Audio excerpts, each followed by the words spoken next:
Praise the Lord. Hallelujah. Today we are talking about praising God because we believe that He has ordained victory through praise. And praise brings power. It is the move of the Holy Spirit. Amen po. Praising God is one of the powerful spiritual tools we have. That's why we need to understand how special in its vital importance that we all see. Okay? Ipapaunawa sa atin gaano ito kahalaga at ka-espesyal sa buhay natin ang pagpupuri sa ating Panginoong Diyos na makapangyarihan sa lahat.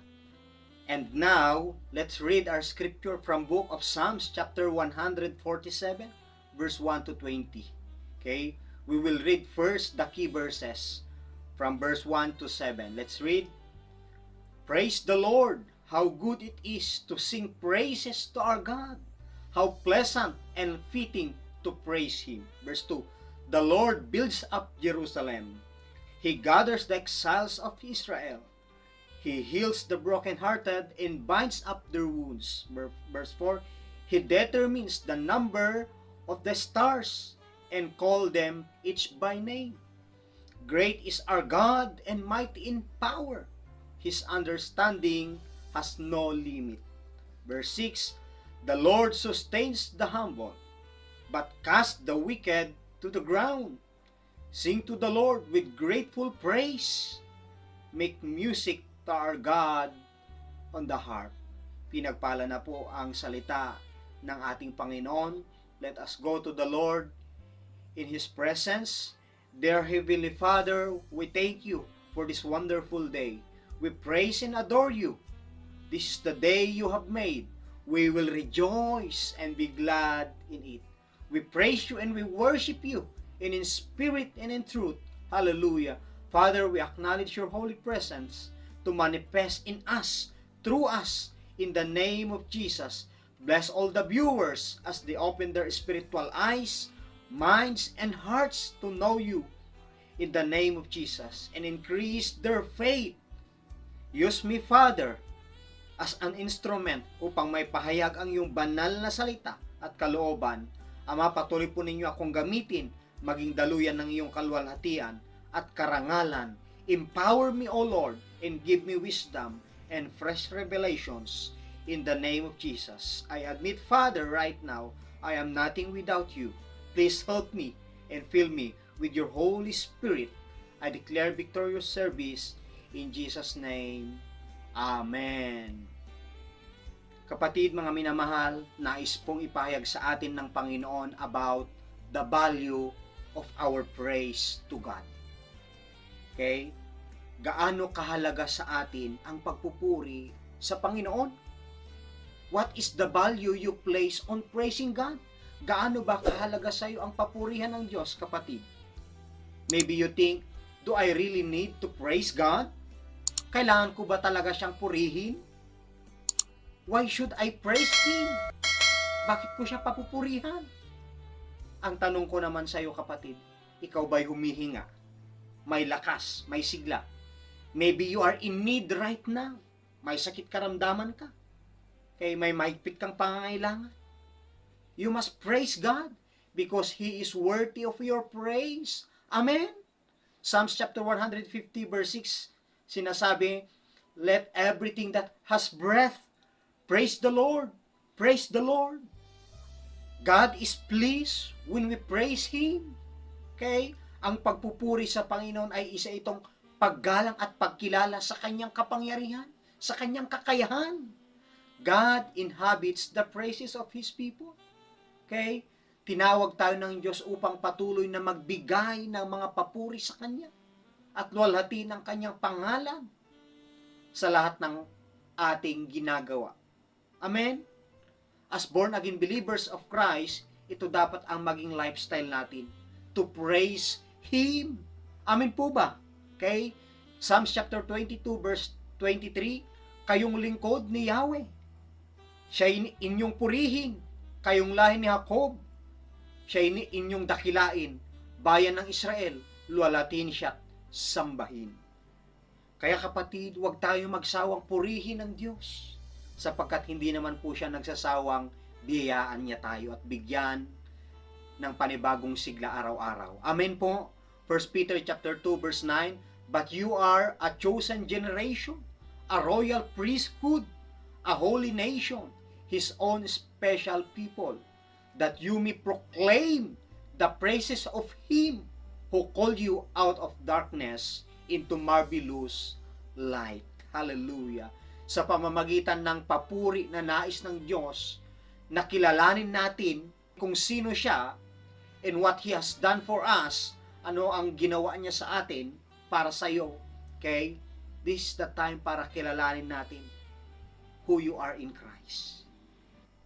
Kapatid, what is your identity in Christ? Sino ka kay Kristo? Ikaw ba'y anak, son, daughter, tagapagmana, kaibigan, alipin, servant? Sino ka sa Kanya, kapatid? This is a way in which His word in victory gets sealed in our hearts when we practice this on a regular basis. Psalms chapter 34 verse 1, "I will bless the Lord at all times. His praise shall continually be in my mouth." Psalms chapter 35 verse 28, "In my tongue shall speak of your righteousness, and of your praise all day long." Hallelujah. Malaya po tayong papurihan ng Diyos, kapatid, anytime, anywhere, at every moment. So, true freedom is wherever God is. Ang tatlong Hebrew po na sila Shadrach, Meshach at Abednego ay hindi umalis sa apoy hanggang sa sila ay tinawag. Bakit? Dahil kasama nila ang Diyos. Hallelujah. 2 Corinthians chapter 3 verse 17, sabi niya, "Now the Lord is the Spirit, and where the Spirit of the Lord, there is freedom." Praising God brings freedom. Okay? Sila Apostol Pablo at Silas, ikinulong at ikinadena.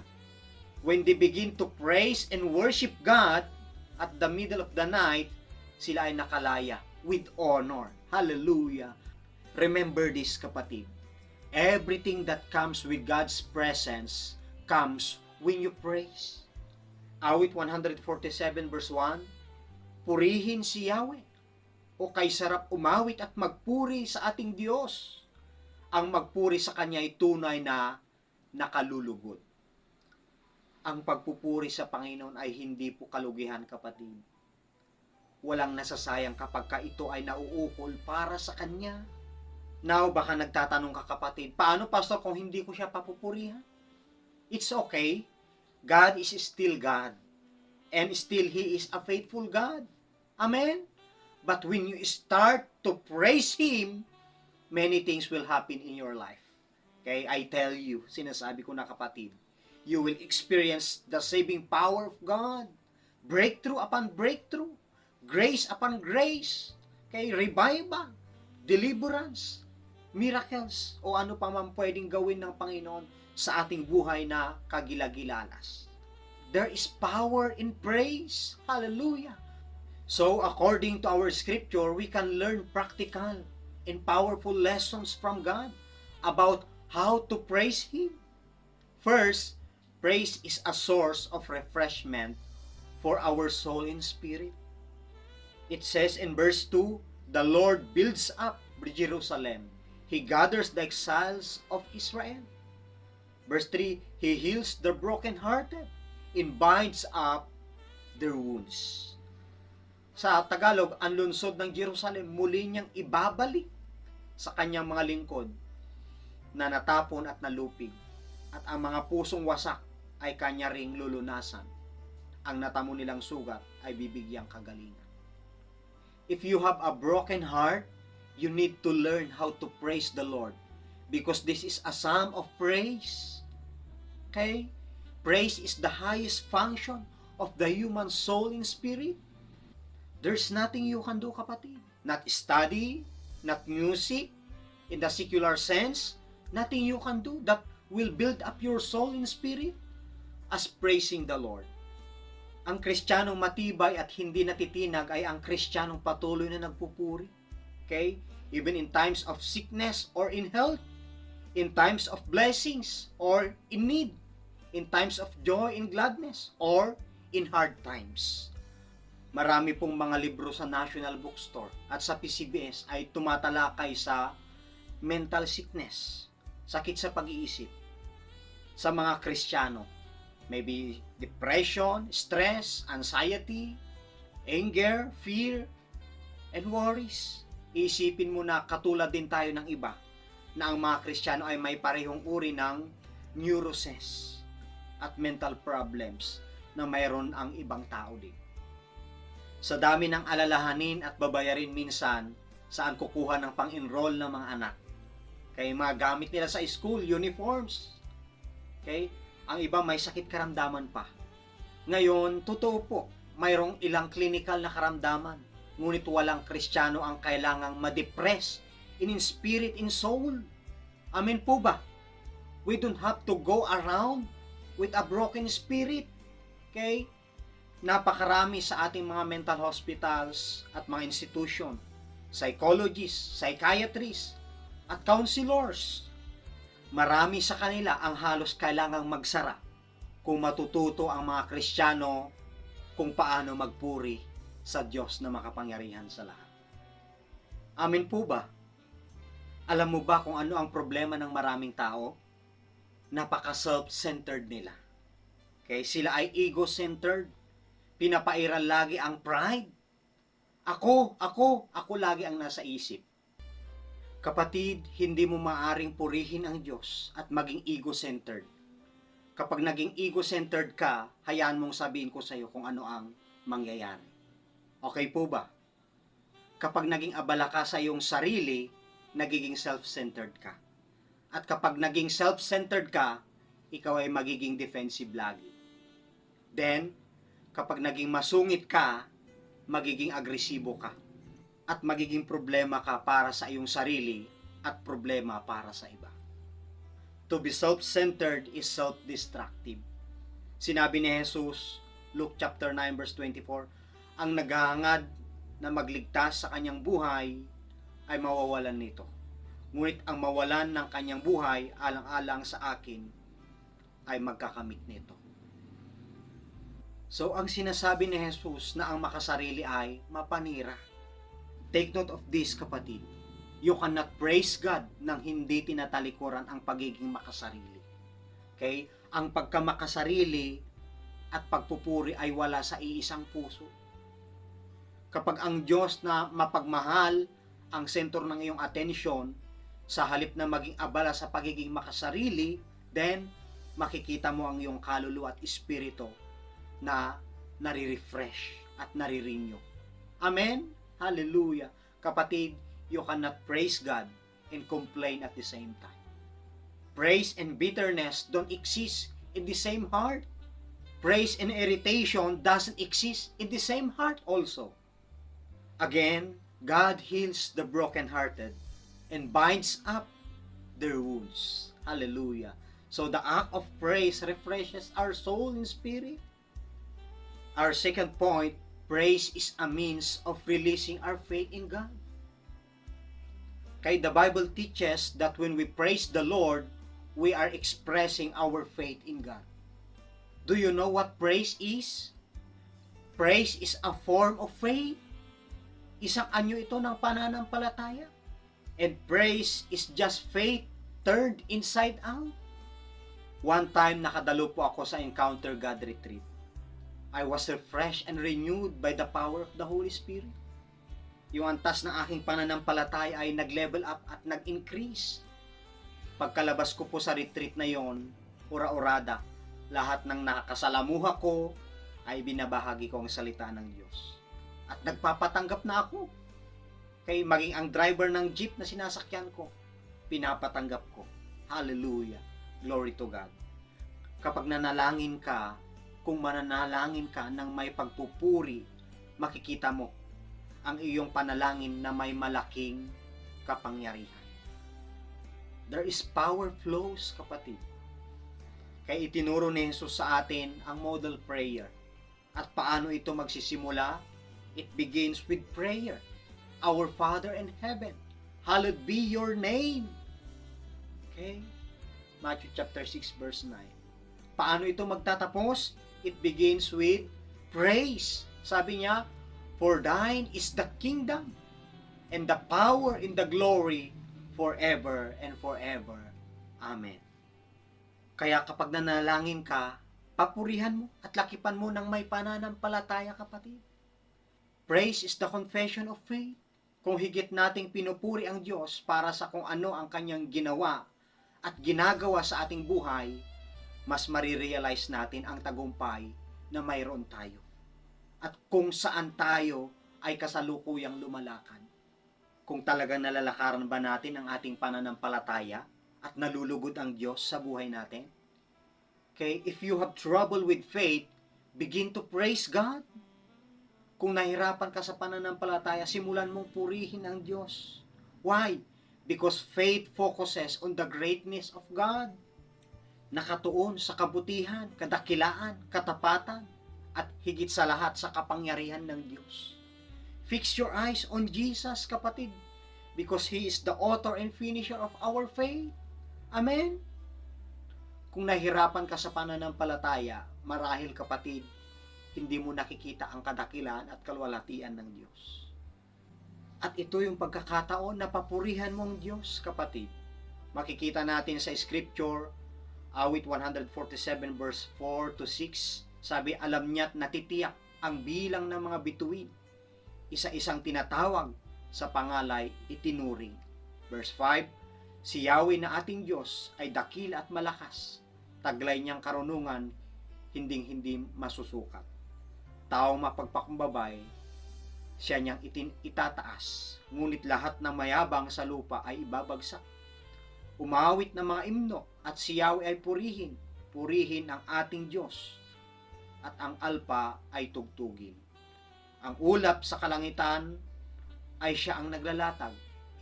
Itong lupa ay dinidilig ng saganang tubig ulan, sa bundok at gubat na may mga damoy binubuhay.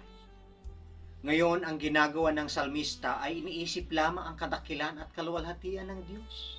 At sinasabi nito, first of all, sinasabi niya sa mga bituin. At binibilang niya ang mga ito. Naisip mo ba yan, kapatid? At ang mga philosophers at astronomers ay nagsasabi sa atin na iyon ay 1 billion lamang ng theoretical space. Think of the billions upon billions of stars, mga kapatid. At binibilang sila ng Diyos bawat isa. Walang kahit katiting na alikabok in the created universe na hindi alam ng Diyos. Hindi lamang niya binibilang, bagkos pinangalanan sila. Mayroon siyang pangalan para sa bawat bituin sa universe.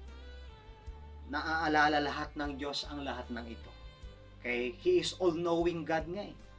Okay? Ultimo bilang ng ating mga buhok ay bilang niya.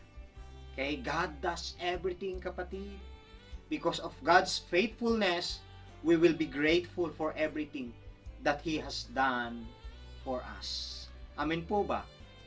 Sinabi ng awit 147 verse 9, pagkain ng mga hayop, siya rin ang nagbibigay. Pinapakain nga niya, nagugutom na inakay. God is a good God. God is a faithful God. Amen? Na kapag namumuhay ka sa pamamagitan ng pananampalataya, okay, mapapahalagaan mo ang bawat pagpapala na ibinibigay niya sa iyo. Tama po ba? Our third point, praise is a weapon against our enemies. Okay? Praise is a force that opposes our enemies. Our enemy is allergic to praise. Okay? Kapag ikaw ay magpuri sa Diyos, kapatid, mako-confuse ang mga kaaway. Kaya walang magawa kundi tatakas na lang. Ito ang kapangyarihan ng pagpupuri sa Panginoon. Awit 147 verse 10 and 11, hindi siya nalulugod sa kabayong malalakas, kahit mga piling kawal, hindi siya nagagalak. Ngunit sa may pagkatakot, kasiyahan niya ay labis, sa kanilang may tiwala, sa matatag niyang pag-ibig.